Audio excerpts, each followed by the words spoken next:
పొరబాటున చేజారిన తరుణం తిరిగొస్తుందా? ప్రతి పూటొక పుటలా తన పాఠం వివరిస్తుందా? మన కోసమే తనలో తను రగిలే రవి తపనంత కనుమూసిన తరువాతనే పెను చీకటి చెబుతుందా? కడతేరని పయనాలెన్ని, పడదోసిన ప్రణయాలెన్ని అని తిరగే ఛాయా చరిత పుటలు, వెను చూడక ఉరికే కథలు, తమ ముందు తరాలకు స్మృతుల చితులు అందించాలా ప్రేమికులు. ఇది కాదే విధిరాత,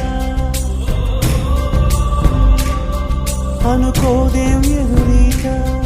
10 నెలలు తనలో నిన్ను మోసిన అమ్మైనా, అప్పుడో ఇప్పుడో కననే కలను అంటుందా?